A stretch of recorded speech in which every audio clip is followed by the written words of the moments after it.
Good morning, friends. Welcome back to my channel, Mimo and Mom.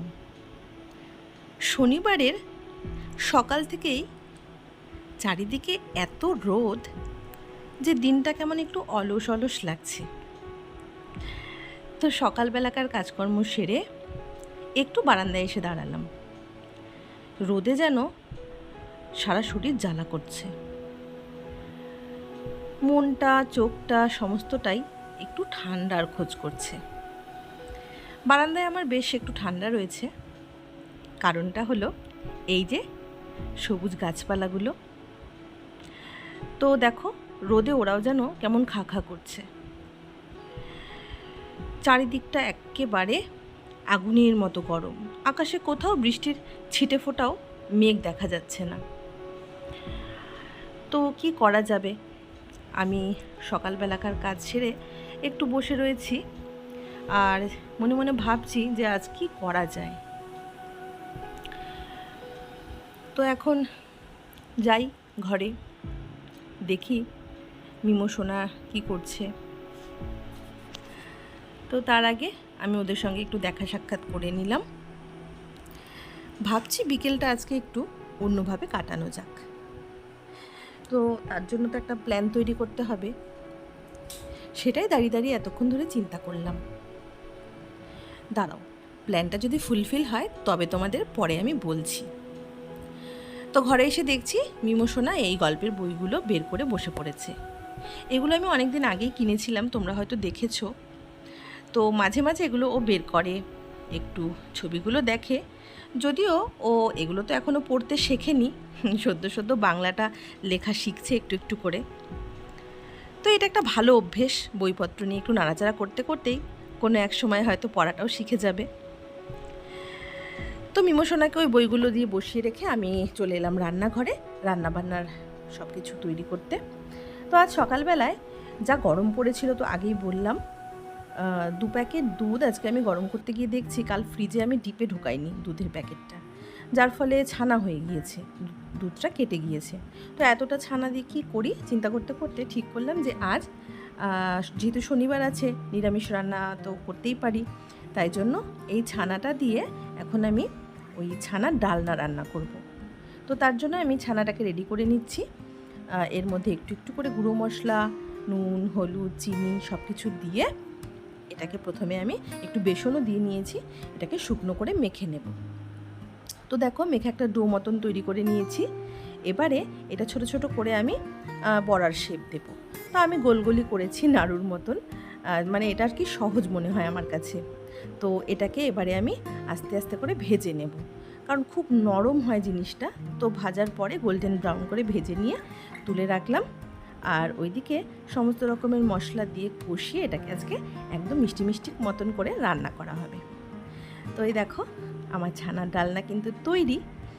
পনিরের থেকেও দেখছি এই ডালনাটা কিন্তু খেতে ভীষণ টেস্টি হয়েছিল। তো আমাদের কর্তাবাবু কিন্তু এটা খেয়ে ভীষণ প্রশংসাও করেছে এবং বলেছে মাঝে মধ্যে এখন থেকে এটাই পনিরের সাবস্টিটিউট হিসেবে রান্না করতে। তো আমি বললাম যে ছানা নয়, শুধু পনির দিয়েও এরকমভাবে পনিরটাকে চটকে নিয়ে তারপর ডালনা রান্না করা যায়। তো এরপরে আরেক দিন খাওয়ার ইচ্ছে থাকলো, কারণ আজকে একটু বেশি টেস্ট হয়ে গিয়েছিল রান্নাটা। তো খাওয়া দাওয়া সেরে এই যে প্ল্যানটা, যেটা আমি সকালবেলায় মাথায় মানে খেলিয়ে নিলাম, সেটাই মিমোর পাপাকে ভালো করে ছানার ডালনা খাইয়ে রাজি করিয়েছি যে আমরা দুপুরে খাওয়া দাওয়া সেরে একটু ঘুরে আসি। কারণ ওই রোদে চার দেওয়ালের মধ্যে সারাক্ষণ তো ঘরের ভেতরেই রয়েছি, তো সেই জন্য আমরা আজকে বেরিয়ে পড়ছি একটু ঘুরু করতে। তবে আজকে আমরা তিনজনই যাচ্ছি, আমাদের সঙ্গে আজকে আর কোনো পার্টনার পাইনি, তার কারণ এই রোদে কেউই বাড়ির থেকে বেরোতে চাইছে না। তো বিকেল মোটামুটি দেখতেই পেলে 4:50 আমরা বিকেলে মানে খাওয়া দাওয়া সেরে একটু মাত্র রেস্ট করে নিয়ে বেরিয়ে পড়লাম ঘোরার উদ্দেশ্যে। আসলে ওই রোদে গরমে তেতে পুড়ে সারাক্ষণ মানে শরীরটা যেন একটু ঠান্ডা হতে চাইছে, তাই আমরা একটু ঘুরতে চলে যাচ্ছি। বাইরের হাওয়া আর সবুজের একটু হাতছানি।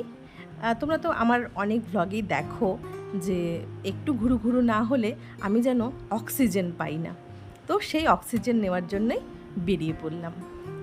তো রাস্তাটা দেখে নিশ্চয়ই তোমরা আন্দাজ করে নিয়েছো। যাই হোক, বলছি কোথায় যাচ্ছি। দেখো, মিমো আজ গাড়িতে পেছনের সিটে বসেছিল, গাড়িটাও ফাঁকা, পেছনের সিটে বসে আজকেও ভীষণ আনন্দ করেছে, গোটা সিট দখল করে। দেখো, আর ওর এই মন খোলা হাসিটা দেখলে সত্যি আমাদের চোখ, মন, প্রাণ সব জুড়িয়ে যায়। এখানেই আমি অনেকটা ঠান্ডা নিয়ে নিলাম, মানে আমার মনটা ঠান্ডায় জুড়িয়ে গেল মিমোর এই আনন্দ দেখে। আর এবারে দেখো, আমরা ধীরে ধীরে এগিয়ে চলেছি ওই যে আমাদের সবার প্রিয় গজলডোবায়। তো রাস্তাটা এত সুন্দর, আর চারিদিকে প্রচুর মানে ওই বেগুনি রঙের জারুল ফুল, আর সেই সঙ্গে এই কৃষ্ণচূড়া গাছ ভর্তি, লাল টকটকে কৃষ্ণচূড়া। গোটাটা রাস্তা এত সুন্দর ছিল যে কি বলবো, মানে গরমের কষ্টটা আর মানে মনে থাকেনি, এত ভালো লেগেছে। আর ওই যে দেখতে পাচ্ছ নতুন ব্রিজখানা, ব্রিজ হওয়ার পর অবশ্য আমি একদিনই এসেছিলাম, সেটা তোমাদেরকে আমি ভ্লগে দেখিয়েওছি। তো আজ খুব বেশি ভিড় ছিল না, আর সব থেকে বড়ো কথা আমাদের আসতে একটু লেট হয়ে গেছে, আর একটু আগে বেরোলে বেশ ভালো লাগতো। আর তার মধ্যে পথে আবার আমাদের 2-3খানা ট্রেন রেলগেটে, মানে আমরা দাঁড়িয়ে ট্রেন পাস হয়েছে, তাই জন্য আমাদের বেশ দেরি অনেকটাই হয়ে গেছে। তো এখন দেখো সন্ধে লাগবে, তো রাস্তায় মানে ব্রিজের ওপরে লাইটগুলো জ্বলে গিয়েছে। তো যাই হোক, আমরা নতুন ব্রিজের ওপর দিয়েই এখন যাচ্ছি, আর চারিদিকটা একদম ফাঁকা ফাঁকা, ভীষণ ভালো লাগছে। মানে বাইরের এই ঠান্ডা হাওয়া, বাইরের এই ওয়েদারটাতে না আসলে কিন্তু বোঝা যায় না। আসলে আমরা তো সব সময় ঘরের ভেতরে থাকি। তো এই দেখো, খুব সুন্দর লাগছে জায়গাটা দেখতে। খুব বেশি ভিড় হলে না মানে কোথাও ঘুরে বেশ মজা পাওয়া যায় না। তো আমি ঘুরছি আর সেই সঙ্গে একটু একটু করে ভিডিও করে নিচ্ছি। তো এখানে এসে আমরা প্রথমে বেশি দেরি করতে পারছি না, তার কারণ সন্ধে লেগে যাবে, তার আগে দাঁড়িয়ে একটু চারিদিকটা ঘুরে নিই। তো আমি এদিকে ওদিকে ঘুরছি, আর সেই সঙ্গে দেখতে পাচ্ছি মিমো আর ওর পাপা কোথায় যেন চলে গেল। তো ওদের খুঁজতে খুঁজতে দেখি যে ওরা চলে এসেছে এই আইসক্রিমের গাড়িটাতে। ওই যে গরম পড়েছে, আইসক্রিম না খেলে তো মিমোর হবেই না। তার সঙ্গে আমি আর আইসক্রিমটা এখন খাচ্ছি না, আমরা নিয়ে নিচ্ছি ডাব, আমরা ডাবের ঠান্ডা ঠান্ডা জল খেয়ে নেব। আর সেই সঙ্গে মিমো খুব মন দিয়ে আইসক্রিমটাকে খাচ্ছিল, আর আমি যখনই ওর ভিডিওটা করতে এসেছি ও ভেবেছে আমি আইসক্রিমটা খেতে এসেছি, তাই জন্য ও ভীষণ রেগেও যাচ্ছিল। তো বেশ ভাল লাগছিল ওর এই মানে ইনোসেন্ট এই ব্যাপারগুলো আমার ভীষণ ভালো লাগে, তাই জন্য মাঝে মাঝে আমি তোমাদের জন্য একটু করে ভিডিও করে রাখি। তো এই দেখো, এখানে আমরা ডাব নিয়ে নিচ্ছি, ডাব খেয়ে তারপর ব্রিজের ওপরটা আবার একটু ঘুরে দেখে নেব।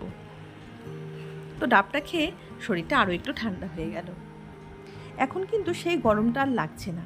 সকালবেলায় যে রোদটা থাকে বিকেলের দিকটায় অনেকটাই ঠান্ডা হয়ে আসে, তবে কি ঘরের মধ্যে থাকলে ঘরের দেওয়ালগুলো থেকে তখন গরমটা ছাড়ে, সেই জন্য একটু কষ্ট হয়। ওইসব ভেবেই বেরিয়ে পড়লাম। আর উইকেন্ড, ছেলেটাকে একটু বাইরের হাওয়া না খাওয়ালে হবে? পার্কে গেলেও এতই দৌড়াদৌড়ি করে, ছোটাছুটি করে যে ও ঘেমে আরও একশেষ হয়ে যায়। তো আমরা এখন ব্রিজ থেকে একটু এই সাইডটায় চলে এসেছি যেখানে নদীটা দেখা যায়। আসলে ওই সাইডে দোকানগুলো এখন বসে বলে নদীর সৌন্দর্যটা খুব একটা বোঝা যায় না, তাই আমরা এই দিকে নতুন রাস্তাটাও হয়েছে, এদিকে চলে এসেছি বাঁধের সাইডটাতে।